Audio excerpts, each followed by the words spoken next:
우리 개신교회, 기독교의 두 명절이 있습니다. 성탄절과 부활절입니다.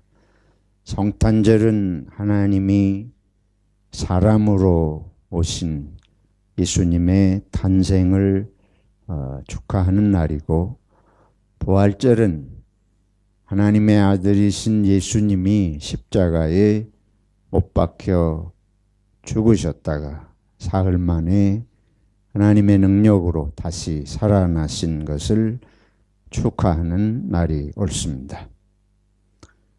성탄절과 부활절, 십자가의 죽음, 이것은 일반 상식으로 이해하기 어려운 일들입니다. 하나님이 신이 인간이 된다. 그럴 필요가 있는가? 왜 그래야 되는가? 또 십자가에 신이 인간처럼 죽는다. 그것도 이해할 수 없는 일 중에 하나예요. 죽는 신이 과연 신인 것이냐? 오고지를 써가지고 사람인데 그걸 자꾸 신이 사람이 됐다 하고, 또 신이 아니고 그냥 사람이 죽은 건데 그걸 자꾸 신이 하나님의 아들이 죽었다 그러고, 그렇게 생각을 이제 합리적으로 보면 그렇게 생각을 하기가 쉽죠. 그리고 이제 인간이 죽었는데 무슨 다시 살아나는 일이, 부활이 어떻게 있느냐. 그러니까 부활은 초대교회가 만들어낸 신화적인 이야기다. 그런 얘기를 하게 됩니다. 근데 그건 뭐 이상한 것이 아니에요. 우리들이 그렇게 말하는 사람들을 막 욕을 하면서 못됐다 그러고, 그런 사람들에 대해서 도대체 모욕을 한다 그러고, 뭐 이렇게 우리 기독교인들이 그렇게 말하는 사람들을 보면 펄펄 뛰면서 기독교를 욕되게 한다. 그럴 필요가 없어요. 왜 그런가 하면 그게 그 사람들이 말하는 게 정상입니다. 그렇지 않아요? 그 사람들이 뭐 인간의 현실과 역사를 볼 때 그 사람들이 정상적인 얘기를 하는 거고, 기독교인이 비정상적인 사람들이에요. 사람이 태어났는데 그걸 보고 신이 사람이 됐다 그러고, 사람이 죽었는데 그걸 하나님의 아들이 신이 죽었다 그러고, 뭐 또 사흘 만에 다시 살아났다 그러고, 그게 이상한 사람들이지. 그러니까 우리 기독교인들이 세상을 향해서 세상 사람들이 믿음을 안 갖는다, 성경을 안 받아들인다, 예수를 안 믿는다, 그렇다고 해서 그런 얘기 한다고 싸울 거 없어요. 화내고 논쟁하려 그러고 그래서 될 일이 아니에요. 그게 기독교를 지키는 일이 아닙니다. 예수 믿는 사람들끼리도 그거를 왜 100% 믿지를 못하느냐고 윽박지르고 그럴 필요가 없어요. 우리가 그걸 잘 믿어지는 게 이상하다. 그러니까 잘 믿어지는 사람은 하나님 감사합니다. 믿음을 주셔서 감사합니다. 제가 하나님이 믿음을 주셔서 이렇게 믿는데 저 사람들이 안 믿는 거, 그거 이상한 거 아니고 세상은 다 그렇게 생각할 수밖에 없는데, 그런데 하나님의 영적인 세계를 말씀을 통해서 깨닫고 보니 이러니 이거를 어떻게 믿게 해줄 수 있을까요? 어떻게 이거를 알게 해줄 수 있을까요? 내게 지혜를 주시고 성령이 도와주시옵소서. 이런 마음으로 우리가 사람들을 생각하고 전도할 필요가 있습니다. 기독교인끼리 교리 싸움하는 것도 아주 어리석은 일입니다. 사람마다 생각이 다른데 그거를 꼭 나처럼 생각해야 된다고 싸우는 것도 다 어리석은 일이에요. 성경에는 이런 말씀도 있고 저런 말씀도 있는데 어떤 사람은 저렇게 생각해, 시어머니가 생각할 때 하고 며느리가 생각할 때 하고 둘이 생각이 같으기가 어렵잖아요. 생각이 저절로 맞아 들어가면 왜 싸우겠어요? 근데 하나님의 세계에 대한 현실 문제를 놓고도 시어머니, 며느리가 생각이 달라서 마음이 하나 되기 어려운데 보이지 않는 하나님의 세계를 놓고 어떻게 마음이 다 하나가 돼요? 다를 수밖에 없다. 내 생각을 버리라는 게 아니에요. 내 생각을 확신을 가지고 살되 다른 사람도 나처럼 생각해야만 한다고 할 수는 없다는 거예요. 한국의 일반인들이 기독교인들에게 실망하는 이유 중에 하나가 기독교인들이 너무 독선적이라. 기독교인들은 자기들 생각만 옳다고 주장하고 그래서 사람들이 볼 때 기독교인이 교만하게 느껴져요.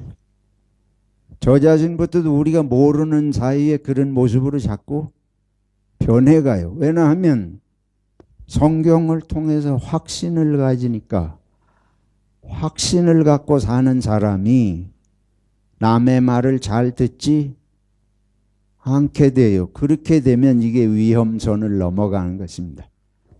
확신이 있어도 남의 말을 들으려고 할 수 있을 때 이게 한계를 넘지 않게 됩니다. 그건 뭐 우리가 다른 사람을 존중을 할 수가 있고 독재 정치, 군부 독재하는 사람들이 왜 그래요? 그 사람들도 다 나라를 사랑한다고 해요. 근데 나라 사랑이 자기처럼만 해야 나라 사랑이 아니에요. 근데 이 사람들은 이 군대에서 군인들이 이 획일적인 걸 배워가지고 나라 사랑은 이렇게 해야만 하고 이런 반대 생각을 가지고 있는 사람들이 나라를 망친다 이러면서 요새 정치가들도 그래요. 보수적으로 나라를 해야만 나라를 지킨다. 이게 요즘 한국의 보수 사람들이 이제 문재인이한테 정부가 넘어가 가지고 이게 아주 다 빨갱이들이 주사파고 빨갱이가 돼 가지고 나라가 위기에 처했다. 진보적인 사람들은 보수적인 사람들처럼 해가지고는 이게 나라가 꼴이 안 된다. 서로 그러잖아요. 근데 그렇지 않습니다. 세상은 자기 식대로만 해야 세상이 살아남는 것이 아니에요. 자기 식대로만 해야 된다고 주장하는 사람 때문에 사실은 안 되는 것입니다. 아무튼 우리가 이제 좀 기독교인들이 사순절에 저를 비롯해서 좀 마음을 낮춰 먹고 회개하고 넓히자 하는 뜻에서 말씀을 드리는데 질문을 해보는 거예요. 신이 왜 사람이 돼야 될까? 신이 왜 십자가에 죽어야 할까? 지금 고난주간을 이제 두 주 앞에 놓고 과연 신이 죽는 신이 신이냐? 신이 정말 죽어야 하는 이유가 무엇이냐? 오늘 이제 예레미야 31장의 말씀을 우리 집사님이 아주 내롭게 잘 읽어 주셨습니다. 여기 말씀을 보면 하나님께서 새 언약을 세우시겠다 이런 말씀을 하셔요. 새 언약을 세우신다. 그게 도대체 무슨 말씀인가? 이렇게 여기 한번 제가 읽어 드릴게요.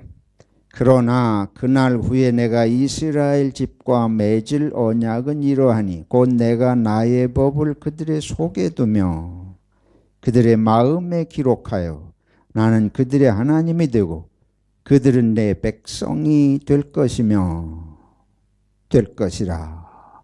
여호와의 말씀이니라.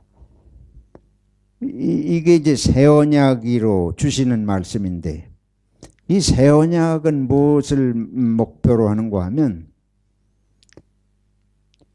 그 마음에다 하나님의 법을 새기겠다는 거예요. 그 마음에다 하나님의 법을 새겨 주셔가지고 나는 그들의 하나님이 되고 그들은 나의 백성이 될 것이라. 뭐 언제는 하나님이 아니었나? 이스라엘 백성들이 항상 여호와 하나님을 하나님이라고 믿은 거 아닌가?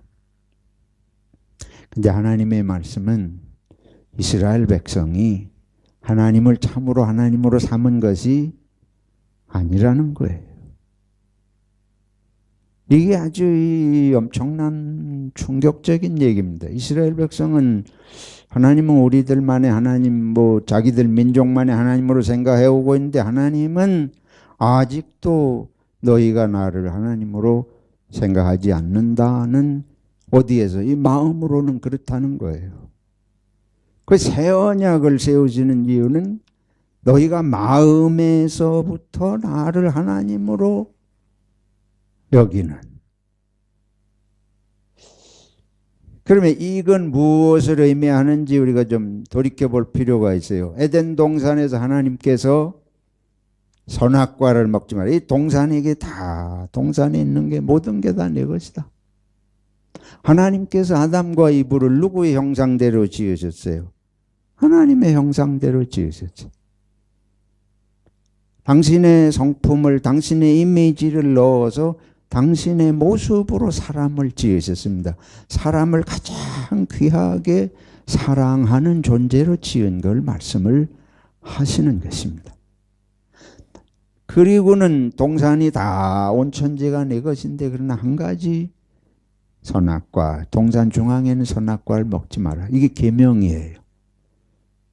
그런데 사탄이 와가지고 아담의 이브의 마음을 빼앗아요. 이걸 먹으면 하나님이 말씀하신 것처럼 죽는 게 아니다. 죽기는커녕 누가 된다? 하나님이 된다. 하나님처럼 된다. 그 말 하나님이 된다는 말이에요. 사탄이 와가지고 한 거는 아담과 이브의 마음을 빼앗은 거예요. 하나님이 된다는 게 기가 막힌 얘기입니다. 이 마음을 보통 복잡한 게 아니죠. 그러니까 선악과를 먹느냐 안 먹느냐, 먹지 말라고 그래봐야 소용이 없어. 마음을 빼앗기니까 자꾸만 보니까 보암직도 하고 먹음직도 하고 그럴듯해요.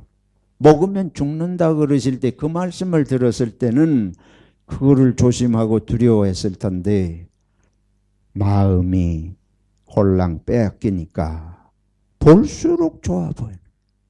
볼수록 먹음직스러워. 결국 어떻게 합니까? 따서 먹습니다. 먹고 남편에게도 주어서 먹게 하고.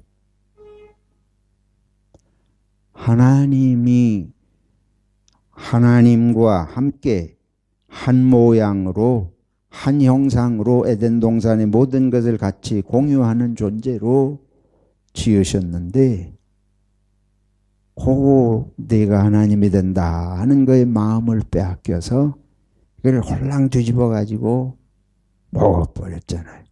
그때부터 계명이 사람 마음을 지켜주지 못하는 게 드러났습니다. 십계명을 시내산에서 주셨잖아요. 10계명 아니라 100계명을 주셔도 사람이 마음이 없으면 지킬 수가 없어요. 하나 때도 못 지켰는데 10계명을 뭘 지켜요? 신구약 중간 시대에 이 이스라엘 백성들이, 특별히 바리새파의 종파 사람들이 10계명을 분해를 해가지고 생활의 구체적인 상황에서 이걸 지켜야 할 계명을 만들어낸 게 613가지로 발전을 했습니다. 613가지가 무슨 소용이 있어요? 에덴 동산에서 몇 가지를 못 지켰다고요? 하나를 못 지켰는데 10가지를 어떻게 지켜요? 600가지를 어떻게 지켜요? 마음이 떠나면 하나도 지키지 못합니다. 계명이 언약입니다. 이 신학에서 이 기독교는 언약의 종교라 그러잖아요. 계명을 주신 게 하나님과의 약속입니다. 에덴 동산에서 모든 것을 공유하는 존재로 함께 있는데 한 가지 약속을 지켜야 돼요.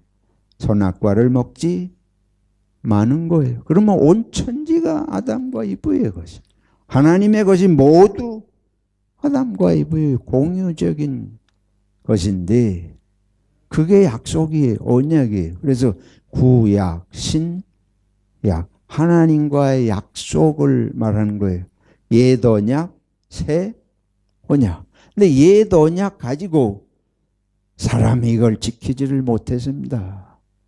하나님하고 함께 모든 것을 함께하는, 에덴 동산이라고 하는 건 모든 것을 함께하는 그 세계를 이 한 가지 약속을 지키지 못해서 이게 다 무너진 거예요. 마음을 송두리째 빼앗기는, 하나님이 될 생각을 여기 품고 사니까 하나님하고 하나가 되려는 게 아니고 내가 하나님이 되려고 하는 이 생각, 완전히 분리된 생각 아니에요? 하나님이 따르고 내가 따르는, 하나님과 내가 하나 되는 게 아니고, 아담과 이브가 그날부터 하나 되는 한 몸이 아니고, 아담은 아담이고 이브는 이브고, 그래서 부끄러우니까 뭘 해 입었대요? 치마를 해 입었어요. 하나님이 두려워지니까 그날부터 어디에 숨어요? 수풀에 숨어요. 하나됨이 깨어진 것이 에덴 동산의 비극인 것을 말씀하고 있습니다. 이제 하나님께서 본래 인간을 창조하신 창조의 목적은 각기 지 멋대로 자기 식대로 제 모래알처럼 살아가는 존재를 지으신 것이 아닙니다. 모든 것을 함께하는 존재로 지으셨는데 이게 이제 언약, 약속을 해봐야 되질 않아. 계명을 가지고, 계명이라고 하는 게 우리는 계명이지만은 다른 말로 바꾸면 계약이에요. 계약. 계명은 계약입니다. 그래서 이 루소의, 장자크 루소의 사회 계약론처럼 이 세상은 약속을 가지고 살아간다. 법이라는 게 그 약속의 일종 아닙니까? 근데 에덴 동산의 계약, 언약, 그게 이 계명의 법이에요. 근데 인간이 그걸 지키지를 못해요. 그러니까 하나로 살 생각이 없어요. 초대교회의 모습이 사도행전 2장에 나와 있습니다. 초대교회의 성령이 불같이 역사해서 회복한 하나님의 공동체의 모습은 뭐냐면 모든 것을 함께하는 공동체라는 것이 사도행전에 나오는 그 기적적인 초대교회의 모습입니다. 핵심은 모든 것을 어떻게 하는 공동체? 함께하는 공동체라는 거예요. 이게 에덴 동산의 회복을 말씀하는 것입니다. 이제 인간은 이거를 함께 할 수 있는 이게 안 돼요. 이 마음마다, 사람마다 제 마음이 각각이에요. 마음마다 갈라져서 1000명이면 1000개의 마음. 그래서 하나님께서 새 언약을 세우시는데 이 새 언약은 뭔고 하면 여기 그날 후에 내가 이스라엘 집과 맺을 언약은 이러하니 곧 내가 나의 법을 이제는 그들의 속에 두며 그들의 마음에 기록하여. 그러면 그들의 속에 두고 그들의 마음에 기록하는 게 어떻게 되는 거예요? 그게 현실적으로 어떻게 됩니까? 이미 벌써 강 건너 이렇게 갈라지듯이 하나님과 우리 사이가 갈라져서 에덴 동산에 같이 못 살고 추방을 당했지 않습니까? 에덴 아담과 이브가. 예수님의 십자가가 하나님이 사람이 되시고 하나님이 십자가에 죽으시는 의미가 이제 여기에 나타납니다. 거의 두 가지 의미가 있습니다. 하나는 인간을 다시 본래 에덴 동산의 모습처럼 다시 함께 살 수 있는 존재로 회복시키는 것이 십자가의 의미입니다. 예수님이 죽으시는 것은 우리가 하나님과의 언약을 어겼기 때문에 죽음이 온 걸 성경이 말씀하잖아요. 죽음을 극복하고 하나님과 우리가 모든 피조물들이 함께하는 세상은 이 죽음의 문제를 해결해야 돼요. 죽음의 문제의 해결은 그 뿌리인 죄의 문제의 해결이 이루어져야 당신을 계속해서 죄인으로 보면서 마음이 하나 될 길이 없잖아요. 기회만 있으면 어이구 옛날에 바람 피운 사람 저게 인간이라고 이 생각을 평생 가지고 있으면 하나로 되어서 살 길이 없잖아요. 우리 하나님께서 에덴 동산에서 우리를 죄 때문에 내쫓았는데 이 죄된 놈이 어디 감히 하고 하나님이 우리를 노받아 그렇게 생각하신다면 하나님과 신인, 하나님과 인간의 공동체는 영원히 형성될 길이 없어요. 회복될 길이 없습니다. 그래서 예수님께서 우리들의 죄를 십자가로 담당하시고 죽으셔서 이제는 예수님께서 우리 대신 죄를 지셨기 때문에 다시는 우리의 죄를 기억지 아니하리라. 그리고 예수님이 십자가에 죽으신 것은 죽음으로 희생 제물이 되신 것입니다. 근데 제물은 본래 신이 인간에게 요구하는 것이에요. 그렇죠? 인간이 제물을 바치지 신이 제물을 바쳐요? 이 세상의 어떤 종교도 인간이 신에게 제물을 바치는 거지 신이 어떻게 제물이 돼요? 십자가는 엄청난 걸 말씀하고 있습니다. 구약 시대에 이스라엘 백성들이 때마다 양을 잡고 비둘기를 하고 뭐 하고 해서 때마다 제사를 드려서 제물을 바쳐요. 근데 그거 가지고 안 돼. 제사의 레위기를 통해서 주신 제사의 본래적인 목적은 화해하는 거예요. 하나님하고 인간이 화해를 하는 게 제사의 목적입니다. 우리 한국의 조상제사하고는 의미가 좀 다른 것이 화목제, 속죄제, 속건제 뭐 다 제사의 제목이 그래요. 제목 자체가 화목제, 속죄제 이게 인간이 죄를 지어서 하나님 앞에 나갈 수 없는데 제물을 바침으로 해서 하나님과 화목하게 되고 하나님 앞에 다시 나아가서 하나님과 함께 할 수 있는 존재로 회복되는 그 제사 이야기가 관계 회복의 이야기가 레위기의 제사법의 이야기입니다. 근데 항상 인간이 제물을 바쳐야 돼. 왜냐하면 죄를 누가 져요? 인간이 지으니까 죄를 속죄하기 위해서 하나님 앞에 죄를 졌습니다. 용서해 주십시오. 그래서 죄 지을 때마다 그 죄의 제목을 달아가지고 드리는 제사가 속건제입니다. 그런데 이는 거꾸로 인간이 제사를 지내면서 잘못했다고 제사는 제물은 바치는데 마음이 하나님하고 하나가 안 된다는 거예요. 그때뿐이지 마음이 참으로 하나 되는 이게 되질 않아. 하나님께서 결심을 하셨습니다. 하나님 자신이 제물이 되어요. 인간을 위해서 하나님이 제물이 되어서 인간이 되어서 오신다. 그래서 십자가에서는 신이 인간을 위한 제물이 되셨다. 그래서 구약만 가지고는 성경이 될 수가 없습니다. 우리 개신교가 신약의 예수 그리스도 중심으로 모든 구약을 해석하고 성경을 이해하는 것은 구약은 반쪽입니다. 예수 그리스도 신이 인간이 되어서 십자가에서 인간을 위해 대속하시는 사건이 없이는 구약은 결코 온전한 종교로 완성될 길이 없는 것입니다. 예수님께서 십자가를 통해서 신이 인간이 되어서 인간을 위해서 신이 이제 속죄의 제물이 됐으니까 신하고 인간이 이제는 신께서 높은 데서 날마다 이 죄인 놈들, 지옥에 갈 놈들, 이런 게 아니고 인간을 위해서 당신이 제물이 되어서 이제 죽으셨으니까 신하고 인간이 이제 벽이 다 허물어졌어요. 그래서 예수님 십자가에 죽으실 때 성전에 뭐가 찢어졌답니까? 휘장이 찢어졌어요. 그건 뭘 말하는 거면 인간은 신 앞에 나갈 수가 없습니다. 구약의 이 성전에는 지성소에 휘장이 이렇게 드리워져 가지고 1년 내내 아무도 그 지성소에 들어갈 수가 없어요. 신을 뵈면 다 죽는 거예요. 하나님이 단지 대제사장 한 사람이 1년에 한 차례 지성소에 들어가서 하나님을 뵙는데 우리는 하나님을 뵐 수 없어요.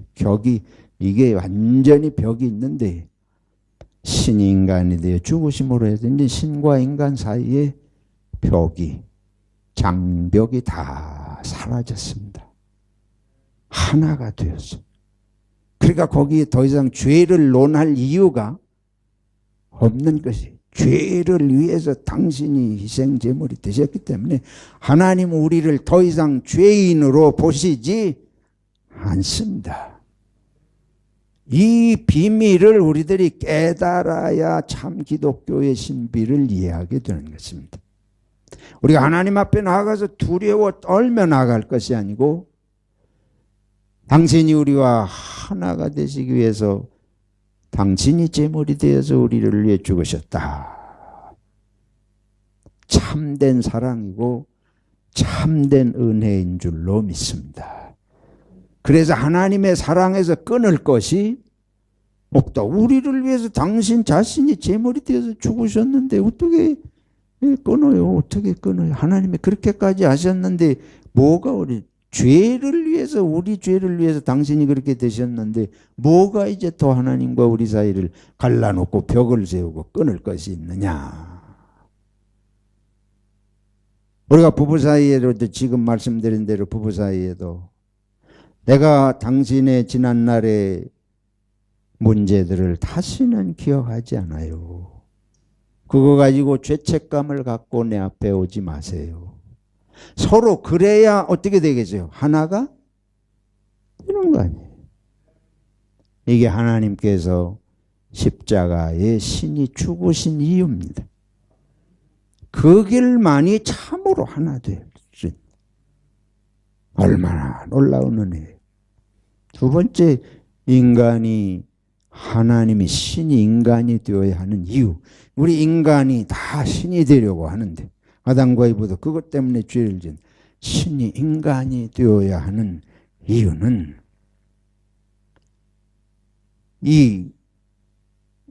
새 언약을 지금 말씀하시잖아요. 마음에다가 법을 새기겠다. 그 법은 뭔가 하면 사랑의 법입니다. 이제 신이 인간에게 뭘 자꾸 계명을 지키라고 하는 이런 걸 종주목대 가지고 지켜서 가지고 이렇게 이 법을 지켰네 안 지켰네 이거 가지고 안 지키면 지옥에 보내고 이 감옥에 집어넣고 뭐 이러는 것이 아니고 우리는 신이 아니라 할 수가 없습니다. 이러고 노바다 우린 고통에 처한데 나를 신으로 만들어 줘 보세요. 그러면 내가 그거 다 지키겠습니다. 인간의 생각은 그거예요. 불교가 왜 초월세계를 추구해요? 면벽 10년을 하고 평생을 하면서 추구하는 게 뭐예요? 자기 초월인데 자기 초월이라는 게 무엇입니까? 신이 되어가지고 인간 세상의 오욕칠정으로 말미암아 생기는 모든 죄를 극복한 이런 해탈의 니르바나의 경지에 이르는 우리를 그렇게 만들어 나를 신으로 만들어주면 나도 죄 안 짓습니다. 나도 죄 안 짓고 영원히 이 윤회의 수레바퀴를 벗어난 해탈에 이르려고 하는 게 그래서 불교가 하는 건데 우리 기독교는 하나님 앞에 벌벌 날마다 떨고 살아야 되느냐. 신하고 우리는 넘어갈 수 없는 하나님께서 사람이 되신 것은 사람이 되셔서 나하고 너희는 같다.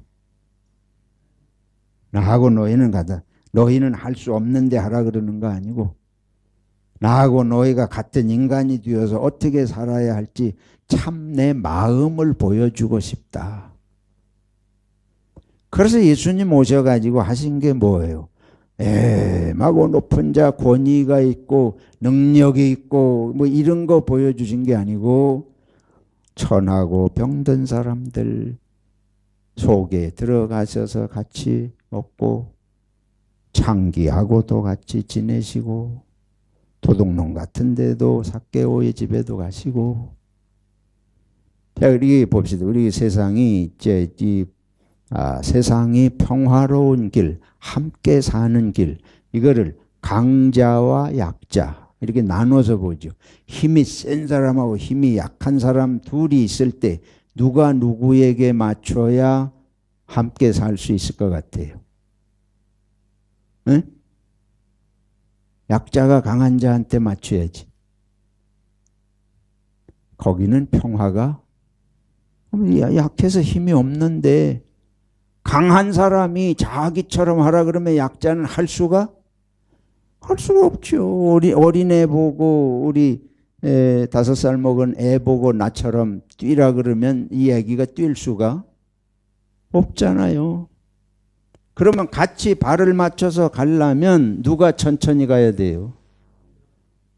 어른이 천천히 가야지 애 보고 빨리 뛰어라 그래가지고 안 되는 것입니다. 얼마나 간단해요. 세상에 평화가 오는 것은 약한 자한테 맞춰야 평화가 올 줄로 믿습니다. 신이 인간 보고 신처럼 되라. 될 길이 없어요. 안 되는 거예요. 그러니까 신이 누가 되신 거예요? 인간이 되셔가지고 인간과 함께 약한 인간들, 그러니까 가늠하다가 현장에서 잡혀온 여인에게도 나도 너를 뭐 하지 않는다. 정죄하지 않는다. 당신은 죄를 안 짓는 신적인 존재라 그래가지고 죄를 뭐 짓는 자마다 이놈새끼 죄를 그렇게 지어가지고 너마다 혼내고 그거를 지옥불에 다 집어넣으면 이 세상에 지옥에 안 들어가고 살아남을 인간 하나도 없어요. 성경의 가르침은 반드시 강자가 누구처럼 낮아져야 됩니까? 약자처럼 약해져야 평화가 오고 에덴 동산은 회복되는 줄로 믿습니다. 세상은 그렇잖아요. 세상은 누구의 세상이에요? 강자의 세상. 강자들이 다 자기처럼 하라는. 똑똑한 사람들이 다 자기처럼 자기 기준에 맞춰가지고. 그래서 세상은 하향 평준화 아니고 무슨 평준화를 상향 평준화를 추구하는 게 세상입니다. 그래서 세상은 평화가 안 옵니다. 그거는 동물의 세계하고 똑같아요. 적자 생존, 약육 강식. 내 전부 실력을 IQ가 130이나 넘는다.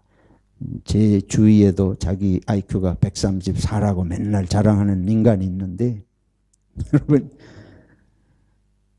우리 다 자기만큼 머리 좋은 거 다 그거 왜 못 따라오냐고 이래가지고는 우리는 그 한국에 아주 좋은 말이 있어요. 족쇄가 못 따라갈래다. 그런 게 평화가 오지를 않아요. 여러분, 가정에서도 남자가 여자한테 맞춰야 할 줄로 안 믿으시죠? 하여튼 약한 자에게 맞춰야 평화가 와요. 그래서 예수님이 오셔가지고 약한 사람들 편에 서신 겁니다. 우리 그리스도인들은 이 원리를 알고 우리 기독교인들은 세상에 어디 가든지 약한 사람의 입장을 이해하는 마음이 돼야 할 줄로 믿습니다. 이게 하나님의 마음이에요. 이게 하나님이 사람이 되신 이유고 십자가에 못 박혀 죽으신 이유입니다. 능력이 없어서 죽으십니까? 신이 뭐 아쉬운 게 있어서 인간이 되십니까? 그래서 생명을 살리기 위해서 하늘의 미랄이 땅에 떨어져 죽으면 예수님이 뭐 죄가 있어서 죽어요? 능력이 없어서 죽어요? 많은 우리 생명을 살리시기 위해서 하늘의 밀이 땅에 떨어져 죽으신다. 죽을 필요가 없으신데 죽으신다. 그건 우리하고 무엇이 되기를 원하시기 때문에, 하나 되시기 원하시기 때문에, 우리를 참으로 사랑하시기 때문에. 그래서 요한복음 17장에 보면 시작부터 끝까지 하나가 되게 하옵소서. 너희는 내 안에, 나는 너희 안에. 이것은 이제 이 새 언약이라고 하신 말씀, 하나님은 정말 우리 마음에다가 새 법을 주시겠다. 법이라 그러니까 자꾸 오해가 돼요. 우리 마음에다 하나님 마음을 넣어주시겠다는 얘기예요. 법이라는 거 다른 게 아니에요. 계명이 다른 게 아니에요. 하나님의 마음, 하나님이 세상에 이렇게 살아가야 된다. 그러니까 하나님의 마음을 우리 마음에 넣어주시겠다. 그게 현실적으로 실현이 된 게 뭔가 하면 초대교회인 줄로 믿습니다. 초대교회의 그 마음이 회복이 되세요. 마음이 회복이 되니까 성령이 임하시면 성령은 뭐 하시는 거냐? 마음이 회복이 된. 그래서 하나님이 내 마음이, 내 속에 하나님이 계신 게 느껴지고, 내가 하나님의 심정이 이해가 되고, 이웃의 심정이 이해가 되고, 그러니까 성령 받고 나니까 베드로 일행이 성전 미문에 가다가 안전뱅이를 보고 주목해서 보고, 내게 은과 금은 없으나 나사렛 예수 그리스도의 이름으로 일어나 걸으라. 그게 마음에, 그 사람들의 안타까운 마음이 들어왔습니다. 이게 회복이 된 역사지요. 우리 기독교는 얼마나 생각할수록 우리는 하나님의 은혜에 감사하고, 하나님의 사랑은 참으로 온전하시고 완전하신 사랑이시다. 여러분이 우리를 위해서 고난을 당하시고 십자가에 죽으신 주님, 이는 우리하고 하나가 되시기 위해서 그렇게 하시고 인간이로 되어 오셔서, 예수님 그렇게 사시니까 약자를 생각하고 다른 사람의 마음을 내 마음에 느껴져서 살고 이러면 어떤 게 오느냐 하면 세상이 그거 칭찬하는 게 아니고 핍박이 와요. 그렇게 살면 고난을 당하게 돼 있습니다. 성경에도 그런 말씀이 있잖아요. 주님의 말씀대로 살면 고난이 와요. 근데 예수님께서 우리를 위해서 우리하고 하나 되려고 오셔서 사시니까 고난을 당하시잖아요. 여러분, 고난 당하시면, 세상은 사람들은 고난 안 당하려고 살아요. 행복하기 위해서 살아요. 고난이 오면 피해가요. 그런데 예수님은 고난의 길로 가시기 위해서 기도했습니다. 이게 그리스도인의 삶이에요. 다른 생명을 살리기 위해서 고난이 올 때에 도망가는 것이 아니고 그걸 감당할 수 있는 믿음을 주시옵소서. 성령께서 함께해 주시옵소서. 저와 여러분들을 생명을 살리는 하나님의 자녀들로 불러주셨는데, 이 사순절 고난주간에 우리의 묵상과 기도 제목이 될 수 있기를 바랍니다. 하나님 아버지, 이 하나님께서 우리를 얼마나 사랑하시는지, 예수님이 우리를 위해서 어떤 삶을 사시고 죽으심을 당하셨는지 깊이 깨닫고 저희들의 심령에 변화를 주시고 성령의 사람이 되어 형제 자매의 짐을 함께 지고 갈 수 있는 믿음을 허락해 주시옵소서.